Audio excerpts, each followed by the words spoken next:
पिछले क्लास में हमने 4 रैंकिंग सिग्नल के बारे में देखा था। अभी तक हमने क्या-क्या देख लिया, एक बार उसको रिकैप कर लेते हैं छोटा-सा। तो हमने देखा था कि पैरासाइट एसईओ 2026 में क्यों काम करता है, कंटेंट को किस तरह से रैंक करता है, और हमने 4 सिग्नल्स को देखा था। 4 सिग्नल्स क्या-क्या था? Domain authority, trust flow, tropical relevance और ईईएटी। ठीक है? आज मैं आपको लिस्ट बताऊँगा 2026 का पावर लिस्ट, मतलब कि वो पैरासाइट प्लेटफ़ॉर्म जो आप आज भी आपको फ़ास्ट रैंकिंग दे सकता है और ट्रैफ़िक दे सकता है। तो अभी तक हमने कुछ प्लेटफ़ॉर्म्स की बात करी हुई है, जैसे रेडिट, लिंक्डइन, कोरा, मीडियम और यूट्यूब। इसके अलावा 2 और प्लेटफ़ॉर्म हैं जिसके बारे में मैं आपको बताऊँगा। मोस्टली जो पहले 5 है, ये सबसे ज़्यादा यूज़ होते हैं, सबसे ज़्यादा पॉपुलर भी है, और कुछ अंडररेटेड प्लेटफ़ॉर्म्स हैं जो हम देखेंगे आज। तो अभी तक हमने देखा था कि सारे प्लेटफॉर्म जो है वो बराबर नहीं होते हैं। आज के अपडेट के बाद क्या हुआ है कि जो डोमेन का अथॉरिटी है वो कंडीशनल हो गया है। ये चीज़ हमने पिछले क्लास में देखा था, मतलब कि सिर्फ अथॉरिटी आपके कंटेंट को रैंक कराने के लिए काफ़ी नहीं है, आपको अपने कंटेंट का क्वालिटी पे भी काम करना पड़ेगा। मतलब कि सिर्फ वही कंटेंट प्लेटफॉर्म के पावर को, मतलब उसके अथॉरिटी को यूज़ कर पाएगा या इनहेरिट कर पाएगा जिसका क्वालिटी अच्छा है और जिसमें रियल ईईएटी और एंगेजमेंट दिख रहा हो। तो आज हम इंडेक्सिंग स्पीड और ट्रैफिक पोटेंशियल के अकॉर्डिंग हम देखेंगे कि कौन कौन से प्लेटफॉर्म बेस्ट होते हैं पैरासाइट एसईओ के लिए। सबसे पहला लिंक्डइन और रेडिट। तो लिंक्डइन जो है बिल्कुल टॉप पे आता है। ये आज भी सारे नीश के लिए सबसे ज़्यादा बेस्ट है। ठीक है, इसका डोमेन अथॉरिटी कितना है? 92 है, और ट्रस्ट फ्लो भी इसका सबसे हाई है। और गूगल को इसका कम्युनिटी ड्रिवन डिस्कशन जो है सबसे ज़्यादा पसंद आता है। डिस्कशन जो मैंने आपको दिखाया था सब रेडिट्स पे, जहाँ पे लोग क्या करते हैं, एक क्वेश्चन पूछ के और फिर नीचे डिस्कस करने लग जाते हैं, और ऐसे जो डिस्कशंस होते हैं वो अच्छे खासे एसईओ ऑप्टिमाइज्ड पोस्ट से भी आगे निकल जाते हैं। ये भी हमने देखा है। पहले हमने क्या एग्जांपल देखा था कि मैकेनिकल कीबोर्ड और एस्प्रेसो मशीन के जो पोस्ट है वो कैसे टॉप 10 में आ जाते हैं, और इनफैक्ट एसईओ के ऑप्टिमाइज्ड पोस्ट से भी आगे रैंक करने लग जाते हैं। तो गूगल को जो है ट्रॉपिकल अथॉरिटी बहुत ज़्यादा पसंद आता है। और रेडिट एक ऐसा जगह है जहाँ पे हर टॉपिक के लिए एक सब रेडिट बना हुआ है, मतलब हर टॉपिक के लिए एक कम्युनिटी बना हुआ है। और सब रेडिट के अंदर जो ट्रॉपिकल क्लस्टर्स होता है वो बहुत ही ज़्यादा वास्ट होता है। एग्जाम्पल देख लेते हैं, सेम एग्जाम्पल की बात करते हैं। अगर हम आर एस्प्रेसो, कोई सब रेडिट है आर एस्प्रेसो, तो वहाँ पे लाखों पोस्ट सिर्फ कॉफ़ी से रिलेटेड है। तो जब आप वहाँ पे कुछ पोस्ट करते हो तो गूगल को लगता है कि ये कंटेंट एक एक्सपर्ट हब से आ रहा है, और इसलिए वो उसको तुरंत रैंक भी कर देता है। ये तो हो गया इसका स्ट्रेंथ। रेडिट का वीकनेस क्या है कि यहाँ के जो मॉडरेटर्स होते हैं वो बहुत स्ट्रिक्ट होते हैं, और यहाँ पे डायरेक्ट स्पैम नहीं चलता है। मॉडरेटर मतलब जो उस कम्युनिटी को मैनेज कर रहा है। ठीक है, हर कम्युनिटी किसी इंसान ने बनाया है, और वो अपने साथ साथ बहुत सारे लोगों को मॉडरेटर असाइन कर देता है, जो उस कम्युनिटी में देखता है कि वहाँ पे रूल्स फॉलो हो रहे हैं या नहीं हो रहे। ठीक है, ये सब चीज़ हर कम्युनिटी का जो रूल्स होता है उसको मॉडरेटर ओवरसी करता है। तो ये इसका सबसे बड़ा वीकनेस भी है और सबसे बड़ा स्ट्रेंथ भी है। मतलब मॉडरेटर्स क्या होते हैं, कोई बॉट्स नहीं होता, ये असली लोग होते हैं। ठीक है, उन्हें स्पैमर्स जो है वो बिल्कुल भी पसंद नहीं होते। अगर आप वहाँ पे स्पैम करते हो या फिर उसके रूल्स को फॉलो नहीं करते, या फिर बिना वैल्यू का कोई पोस्ट कर देते हो, प्रमोशनल पोस्ट, तो वो इमीडिएटली आपके पोस्ट को डिलीट कर देते हैं। और अगर कंटिन्यू करते रहते हो सेम चीज़, डिलीट करने के बाद भी अगर दोबारा पोस्ट करते जा रहे हो तो वो आपको अपनी कम्युनिटी से बैन भी कर सकते हैं। ठीक है, अभी रेडिट बेस्ट किसके लिए होता है? तो सबसे ज़्यादा बेस्ट होता है ये ऑनेस्ट डिस्कशन के लिए। एएमए मतलब आस्क मी एनीथिंग, कंपैरिजन, और अपना पर्सनल एक्सपीरियंस शेयर करने के लिए। ठीक है, इन सब चीज़ों के लिए रेडिट बेस्ट होता है। और रेडिट को यूज़ करने का सबसे प्रो टिप क्या होता है कि सबसे पहले वैल्यू दो, और अपना एक्सपीरियंस शेयर करो, रियल स्क्रीनशॉट शेयर करो, केस स्टडीज़ डालो, और लोगों को नेचुरली इंगेज करो। ये हो गया टिप रेडिट को यूज़ करने का। रेडिट का जो ऑडियंस होता है वो बहुत स्मार्ट होता है, और वो कोई भी प्रमोशनल चीज़ को तुरंत पकड़ लेता है। ठीक है, तो अगर आपका टाइटल है कि बाई दिस दिस थिंग या दिस मशीन, तो यहाँ पे क्या होगा, वो तुरंत आपको पोस्ट तो डिलीट हो ही जाएगा और लोगों का ट्रस्ट भी चला जाएगा यहाँ से। लेकिन अगर आप लिखते हो कि मैंने इस मशीन को यूज़ किया, उससे मुझे ये रिजल्ट मिला, वहाँ पे अपने रियल स्क्रीनशॉट केस स्टडीज ये सब डालते हो, तो ये सब चीज़ जो है रेडिट पे चल जाएगा। तो ये था कंप्लीट रेडिट के बारे में। ठीक है, नेक्स्ट प्लेटफॉर्म है हमारा लिंक्डइन। इसको हम प्रोफेशनल पावर हाउस बोलते हैं। इसका डोमेन अथॉरिटी कितना होता है? तो इसका डोमेन अथॉरिटी होता है 98, और ये B2B करियर और बिजनेस के टॉपिक के लिए बिल्कुल परफेक्ट होता है। अगर आप कोई आर्टिकल लिख रहे हो जैसे सैलरी नेगोशिएशन या इंडस्ट्री स्ट्रैटेजीज, तो यहाँ पे ये सब जो आर्टिकल होता है वो इमीडिएटली रैंक कर जाता है और ट्रेडिशनल ब्लॉग पोस्ट से भी आगे निकल जाता है। लिंक्डइन का स्ट्रेंथ क्या है कि लिंक्डइन प्रोफाइल और वहाँ पे आप जो एक्सपीरियंस को मेंशन करते हो उसकी वजह से आपका जो स्ट्रॉन्ग EEAT बन जाता है। मतलब कि आप अपना प्रोफेशनल प्रोफाइल सही से सेटअप करो और गूगल आपके कंटेंट को एक्सपर्ट की नज़र से देखना स्टार्ट कर देगा। वीकनेस क्या होता है? अगर आप ज़्यादा प्रमोशन करोगे तो आपका रीच कम हो सकता है, और ये बेस्ट किसके लिए होता है? केस स्टडीज़ के लिए, how I did this that, ठीक है। और जो अभी हमने डिस्कस किया था कि प्रोफेशनल एडवाइस, सैलरी नेगोशिएशन जैसे पोस्ट, जैसे करियर रिलेटेड थिंग्स, इन सब चीज़ों के लिए लिंक्डइन जो है बेस्ट होता है। अगर आप किसी टॉपिक पे अपना विजन शेयर करते हो, फॉर एग्जांपल कि अगर आपने लिखा कि why AI won't replace SEO, कि AI जो SEO को रिप्लेस क्यों नहीं करेगा, तो ये सब जो पोस्ट होता है वो लिंक्डइन पे बहुत जल्दी रैंक कर सकते हैं। अब लिंक्डइन पे काम करने का सही तरीका क्या होता है? सबसे पहले तो आप एक कोई डिटेल्ड आर्टिकल लिखो वहाँ पे, और उसको आप नेटिवली पोस्ट करो डिफरेंट डिफरेंट ग्रुप्स में। नेटिवली मतलब उस प्लेटफॉर्म को छोड़ना नहीं है।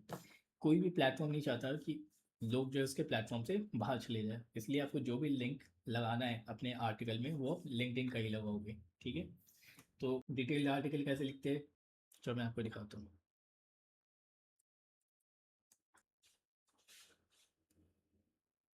देखो यहाँ पे एक ऑप्शन आ रहा है राइट आर्टिकल।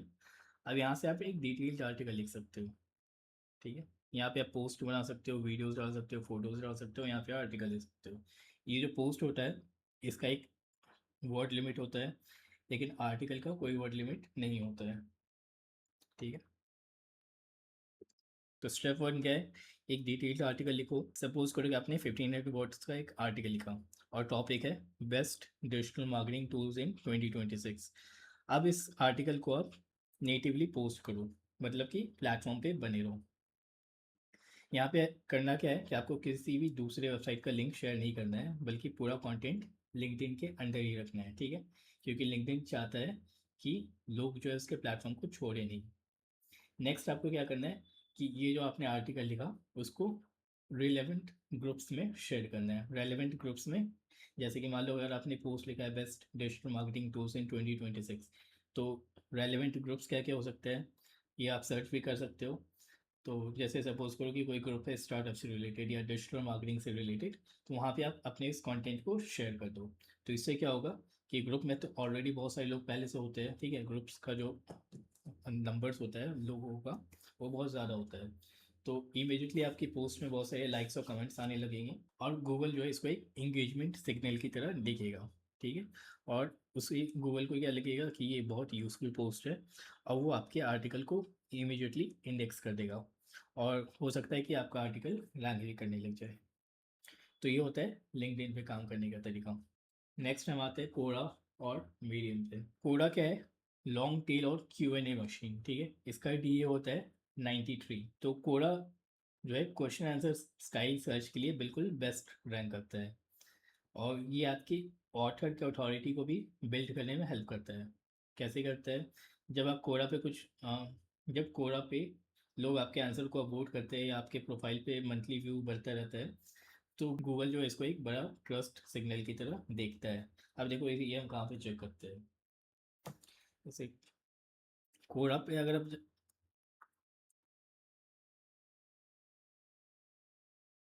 देखो, ये मेरा कोरा अकाउंट है। अब यहाँ पे आप देखो कि मंथली व्यू कितना है मेरे अकाउंट का, 10.4K। ठीक है, तो कोरा पे जब लोग आपके आंसर्स को वोट करते हैं, आपके प्रोफाइल को विजिट करते हैं, तो गूगल इसको एक बहुत बड़ा ट्रस्ट सिग्नल की तरह देखता है। ठीक है, अब देखो लॉजिक क्या है यहाँ पे अगर बहुत सारे लोग आपके आंसर्स को पढ़ रहे हैं तो गूगल को लगता है कि आपका कंटेंट जो है वो अथॉरिटिव है। अथॉरिटिव कौन सा है? EEAT वाला, ठीक है, जो हमने पिछले क्लास में डिस्कस किया था। अब कोरा का स्ट्रेंथ क्या होता है कि ये इनबिल्ट क्वेश्चन ग्राफ्स और डीप टॉपिकल रेलेवेंस देता है। क्वेश्चन ग्राफ का मतलब क्या होता है कि कोरा पे कोई भी सवाल जो होता है वो अकेला नहीं होता, वो बहुत सारे दूसरे दूसरे क्वेश्चंस के साथ और टॉपिक्स के साथ जुड़ा हुआ होता है। ये भी मैं आपको दिखाऊंगा कैसे होता है ये, ठीक है। जैसे एक क्वेश्चन है, what can I start today that will benefit for me for a life time. अब यहाँ पे देखो कि ये जो क्वेश्चन है, अब इसमें ऑल रिलेटेड 100+ है, मतलब कि इस पर्टिकुलर क्वेश्चन का जो आंसर है वो हम यहाँ से देख सकते हैं। ऑल रिलेटेड को चेंज कर दो सिर्फ आंसर्स पे, मतलब कि इस पर्टिकुलर क्वेश्चन का कितने आंसर है? 100+। अब अगर हम रिलेटेड कर दे अगर, तो अब देखो इससे जितने भी रिलेटेड क्वेश्चन है ना वो भी यहाँ पे देखने को मिल जाएगा। ये बहुत बड़ा क्वेश्चन है, एक छोटा सा आंसर क्वेश्चन लेते हैं। जैसे ये क्वेश्चन देखो, ठीक है, what are some things when you learn once and remember for a lifetime. तो अब इसके ऑल रिलेटेड आंसर है 42, और इस क्वेश्चन के जो आंसर है जो पर्टिकुलरली सिर्फ इस क्वेश्चन के है वो है सिर्फ 12। ठीक है, अब देखो 12 आंसर सिर्फ इस क्वेश्चन के, अगर हम ऑल रिलेटेड कर दे इसे, देखो ऑल रिलेटेड में एक क्वेश्चन ऐसा आ गया, how can I remember the things I read and learn, मतलब ये उस क्वेश्चन से रिलेटेड है। तो जितने भी रिलेटेड क्वेश्चन है ना वो यहाँ पे भी देखने को मिल जाएगा, और वहाँ पे रिलेटेड लिखा हो जाएगा साइड में। देखो जैसे ये, तो ओरिजिनल क्वेश्चन क्या था हमारा, what are some things when you learn once and remember for a lifetime. और ये क्वेश्चन क्या है, which is the thing that you remember for a lifetime. तो ये दोनों क्या है, रिलेटेड क्वेश्चन है। एक और चीज़ देख लो कि जैसा भी मैंने बोला था टॉपिक्स के थ्रू भी जुड़े रहते हैं। अब देखो जो भी ये क्वेश्चन है ना, ये क्वेश्चन इन सब कैटेगरीज में आता है। तो हो सकता है कि जब कोई इस कैटेगरी को सर्च कर रहा हो तो यहाँ पे भी आपका वो क्वेश्चन अपीयर हो जाए, ठीक है। बाकी हैश टैग यहाँ पे काम नहीं आता है। तो हम क्वेश्चन ग्राफ देख रहे थे, तो क्वेश्चन ग्राफ का मतलब क्या होता है कि पूरा पर कोई भी क्वेश्चन जो है वो अकेला नहीं होता है, वो बहुत सारी दूसरे दूसरे टॉपिक्स, क्वेश्चंस और आंसर से कनेक्टेड होता है। कैसे कनेक्टेड होता है अभी आपने देखा, रिलेटेड क्वेश्चंस के थ्रू भी, टॉपिक्स के थ्रू भी। तो ये सारे प्लेटफॉर्म पे हम काम करने वाले हैं पैरासाइट एसईओ के प्रैक्टिकल में। अब कोरा का वीकनेस क्या होता है कि इसमें रिजल्ट्स जो है वो थोड़ा स्लो हो सकता है, और यहाँ पे अगर आप डिटेल्ड आंसर नहीं लिखोगे तो यहाँ पे आपको रिजल्ट्स नहीं मिलेगा। बेस्ट किसके लिए, इन डेप्थ आंसर्स लिखने के लिए जिसमें पर्सनल स्टोरीज और डेटा हो। नेक्स्ट प्लेटफॉर्म है हमारा मीडियम। तो मीडियम एक लॉन्ग फॉर्म प्लेटफॉर्म है और इसका डीए होता है 95। तो मीडियम जो है इंफॉर्मेशनल कंटेंट और हाउ टू कंटेंट के लिए बहुत स्ट्रॉन्ग माना जाता है। हाउ टू मतलब कि how to do this that, ठीक है, इस तरह के कंटेंट के लिए। स्ट्रेंथ क्या होता है कि यहाँ पे आप यूआरएल को ऑप्टिमाइज कर सकते हो, और पब्लिश करना आसान होता है, और इंटरनल लिंकिंग सिस्टम यहाँ पे होता है। जैसे ही मैंने आपको बताया था कोरा में हैशटैग नहीं होता, लेकिन अगर आप लिंक मीडियम पे हैशटैग लगाते हो तो ऑटोमेटिकली आपका जो आंसर है उस हैशटैग के अंदर आ जाते हैं। जैसे इंस्टाग्राम पे होता है, आप कोई भी हैशटैग पे क्लिक करते हो तो उससे रिलेटेड जितनी पोस्ट होते हैं वो दिखने लग जाते हैं। सेम चीज़ होता है मीडियम पे। और मीडियम का वीकनेस क्या है कि इसमें कंपटीशन बहुत ज़्यादा होता है, और मार्च के अपडेट के बाद क्वालिटी और ओरिजिनल कंटेंट जो है और भी ज़्यादा ज़रूरी हो गया है। बेस्ट किसके लिए होता है ये, एवरग्रीन गाइड्स के लिए, ओपिनियंस के लिए, और आपका रियल एक्सपीरियंस को शेयर करने के लिए। एवरग्रीन गाइड्स क्या होता है, जैसे how to fix your sleep cycle. ये क्या है कि ये प्रॉब्लम हमेशा ही रहेगा सबको, मतलब ये प्रॉब्लम कभी भी ख़त्म होने वाला नहीं है, ठीक है। और मीडियम के लिए टिप्स क्या होता है कि अपना हेडलाइंस को जो है वो स्ट्रांग रखो, मतलब कि लोग जो है हेडलाइन देख के ही डिसाइड करते हैं कि उसे आपका आर्टिकल पढ़ना है या नहीं पढ़ना है। और इंगेजमेंट को हमेशा इंकरेज करो। मीडियम पे क्या होता है, क्लैप्स होता है, जैसे कोरा में आप वोट्स होता है, इंस्टाग्राम में लाइक होता है, मीडियम पे होता है क्लैप्स। तो लोगों को इंकरेज करो कि वो क्लैप्स करे, कमेंट्स करे। एक बार मैं मीडियम आप लोग को दिखा भी देता हूँ, हमने बहुत बार मीडियम की बात की है, शायद आपने देखा ना हो।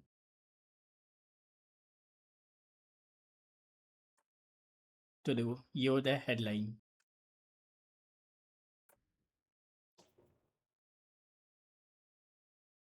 एक बार हैश टैग भी दिखा देता हूँ कोई।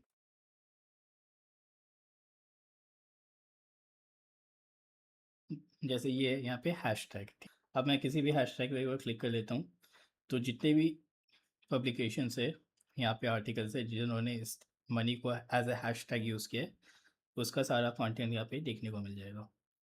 ठीक है, टोटल कितनी कंटेंट है इस टैग को यूज़ करके, 10 मिलियन प्लस। नेक्स्ट और लास्ट प्लेटफॉर्म है हमारा यूट्यूब। तो यूट्यूब जो है वीडियो पैरासाइट का पावर हाउस होता है, और यूट्यूब का डोमेन अथॉरिटी कितना होता है, 100 होता है। अब देखो, यूट्यूब वीडियोस और उनका डिस्क्रिप्शन हमेशा ट्यूटोरियल और रिव्यूज के कीवर्ड्स के लिए एसईआरपी में दिख जाता है। और इसका दो फ़ायदा होता है, पहला तो आपका वीडियो रैंक करता ही है, साथ ही साथ आपका डिस्क्रिप्शन भी गूगल सर्च रिजल्ट में शो हो जाता है। और अपने डिस्क्रिप्शन में अपनी वेबसाइट का लिंक डाल रखा है, तो आप सोचो कि वहाँ से भी आपको बेनिफिट हो जाता है।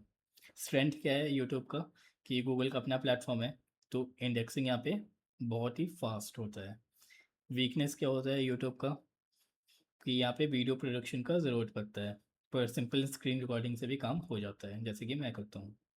ठीक है, बेस्ट किसके लिए होता है, हर चीज़ के लिए बेस्ट होता है, लेकिन हर चीज़ में कुछ चीज़ है जिसके लिए यूट्यूब बहुत अच्छा है, जैसे प्रोडक्ट के डेमो डेमो के लिए, ट्यूटोरियल्स के लिए, रिव्यूज़ वाले वीडियोस के लिए, ठीक है, इंटरटेनमेंट्स वाले, इन सब चीज़ों के लिए यूट्यूब बेस्ट होता है। तो यहाँ पे हमें कैसे पोस्ट करना चाहिए, तो टाइटल और डिस्क्रिप्शन को टारगेट कीवर्ड के साथ ऑप्टिमाइज़ करना चाहिए, ताकि वो एससीआरपी में शो हो सके। अब आते हैं इनके अलावा कुछ एक्स्ट्रा प्लेटफॉर्म जिसके बारे में हमने कभी भी डिस्कस नहीं किया है। तो सबसे पहला प्लेटफॉर्म है सब्सट्रैक्ट। ये बहुत ही इंटरेस्टिंग प्लेटफॉर्म है, मैं बताता हूँ क्या होता है। तो एक्चुअल में सब्सट्रैक्ट जो है एक न्यूज़लेटर प्लेटफॉर्म है। न्यूज़लेटर मतलब जहाँ से हम ईमेल लिस्ट के लिए ईमेल्स कलेक्ट करते हैं या फिर ईमेल मार्केटिंग करते हैं, लेकिन इसके काम करने का तरीका बहुत ही स्मार्ट होता है। न्यूज़लेटर स्टाइल, जैसे जब आप सब्सट्रैक्ट में कुछ लिखते हो तो वो सीधा आपके सब्सक्राइबर के इनबॉक्स में चला जाता है। लेकिन सबसे बड़ा फ़ायदा क्या होता है कि आपके हर पोस्ट का एक वेब पेज बन जाता है, एक यूआरएल बन जाता है, और गूगल उसको एक नॉर्मल वेबसाइट की तरह क्रॉल करता है और सर्च रिजल्ट में भी दिखा देता है। और सबस्टैक का जो अथॉरिटी होता है वो भी बहुत अच्छा होता है, जिसकी वजह से आपका आर्टिकल जो है वो गूगल पे भी रैंक कर जाता है। तो पैरासाइट ऐसे में जो सबसे बड़ा रिस्क क्या होता है कि हम दूसरे के प्लेटफॉर्म पे डिपेंडेंट होते हैं, और सबस्टैक इस प्रॉब्लम को सॉल्व कर देता है। क्यों? क्योंकि आपके पास अपने व्यूअर्स का, अपने सब्सक्राइबर्स का ईमेल आईडी होता है। ठीक है, सब्सट्रैक्ट से मोस्टली लोग अपना ईमेल लिस्ट को बिल्ड करते हैं। जब भी आपका कोई आर्टिकल पढ़ता है सब्सट्रैक्ट पे, तो वहाँ पे एक सब्सक्राइब का बटन भी होता है। तो अगर यूज़र ने वहाँ पे अगर अपना ईमेल डालकर सब्सक्राइब कर दिया, तो वो हमेशा के लिए आपका एक सब्सक्राइबर, मतलब उसका ईमेल आपके पास हमेशा के लिए रहेगा। और फ़ायदा क्या होता है कि अगर कभी कुछ गूगल का अपडेट हो जाए या फिर आपका प्रोफाइल सब्सट्रैक्ट से डिलीट हो जाए, तो भी आप अपने ऑडियंस को लूज़ नहीं करोगे। और सब्सट्रैक्ट्स पे जो है लोग यूजुअली प्रोफेशनल एडवाइस के लिए आते हैं और पर्सनल स्टोरीज़ वगैरह पढ़ने के लिए आते हैं। तो अगर आप सब्सट्रैक्ट पे अकाउंट बनाओगे, तो वहाँ पे आप किसी ऑथर को फॉलो करना, मतलब सब्सक्राइब करना, फिर आप देखोगे कि आपकी ईमेल पे भी वीकली उसका एक न्यूज़लेटर आ रहा है, जहाँ पे वो जिसको भी आप फॉलो करें उससे रिलेटेड चीज़ों को वो लिखता है। और आज का हमारा लास्ट प्लेटफॉर्म है फेसबुक ग्रुप, सबसे ज़्यादा अंडररेटेड। तो देखो, सबसे पहले इसको लोग जो है सीरियसली लेते नहीं थे, लेकिन अब देखो क्या होता है कि पहले फेसबुक ग्रुप जो है वो प्राइवेट होता था, मतलब कि गूगल उसको देख नहीं पाता था, लेकिन अब फेसबुक ग्रुप जो है वो पब्लिक ग्रुप का कंटेंट को देख पाता है और इंडेक्स कर पाता है। तो जब भी आप किसी पब्लिक ग्रुप में डिटेल्ड पोस्ट लिखते हो, तो गूगल उसको एक वेब पेज की तरफ क्रॉल करता है। और फेसबुक का डोमेन अथॉरिटी कितना 100 होता है। और ऑब्वियसली कोई भी नए ब्लॉग या नए वेबसाइट के कंपैरिजन में फेसबुक का जो पोस्ट है वो ज़्यादा जल्दी गूगल पे रैंक कर सकता है। फेसबुक किसके लिए बेस्ट होता है, लोकल टॉपिक्स के लिए या लोकल कम्युनिटीज़ के लिए। जैसे कि अगर आप कोई सर्च करता है बेस्ट स्कूल इन मालवीय नगर दिल्ली, ठीक है, मैं मालवीय नगर से हूँ, तो यहाँ पे क्या होता है कि फेसबुक का जो पोस्ट है वो रैंक कर जाता है। जैसे कोई सर्च करेगा बेस्ट पोस्ट इन न्यू दिल्ली, तो ये बिल्कुल लोकल पोस्ट हो गया। और अगर आपका नीश ऐसा है जहाँ पे लोग बहुत ज़्यादा क्वेश्चन आंसर करते हैं, जैसे कि नीश हो गया पेरेंटिंग को लेकर या लोकल बिजनेस को लेकर, हॉबीज़ को लेकर, तो फेसबुक का जो पावर होता है बिल्कुल रेडिट के बराबर हो जाता है। जब एक फेसबुक पोस्ट पे 100 कमेंट्स या 50 शेयर्स आ जाता है, तो गूगल को सिग्नल मिलता है कि ये कंटेंट जो है हाई वैल्यू का है, और गूगल जो है ऐसे ऐसे पोस्ट को बहुत जल्दी रैंक कर देता है। ये था हमारा सारा प्लेटफॉर्म। अब हमें प्लेटफॉर्म को कैसे चूज़ करना है। तो अगर आपका टारगेट ऑडियंस बिजनेस ओनर है या प्रोफेशनल्स है, तो आप कौन से प्लेटफॉर्म को चूज़ करोगे, लिंक्डइन को या सब्सक्राइब को। अगर आपका कोई ऐसा टॉपिक है जहाँ पे लोग बहुत ज़्यादा क्वेश्चन आंसर करते हैं या डिबेट करते हैं, जहाँ पे डिस्कशन होने का चांसेस होता है, तो यहाँ पे आप चूज़ करोगे रेडिट को या कोरा को। और अगर आप कुछ टीच करना चाहते हो, सिखाना चाहते हो, तो इसके लिए बेस्ट प्लेटफॉर्म होता है यूट्यूब और मीडियम। और छोटे मोटे टिप्स एंटरटेनमेंट या लोकल ऑडियंस के लिए बेस्ट होता है फेसबुक। तो आज का रिकैप क्या है हमारा, कि राइट प्लेटफॉर्म को चूज़ करो, प्लेटफॉर्म के अकॉर्डिंग पोस्ट बनाओ, और कंटेंट क्वालिटी हाई रखो, और इससे आपका जो पोस्ट है वो इजीली रैंक कर जाएगा।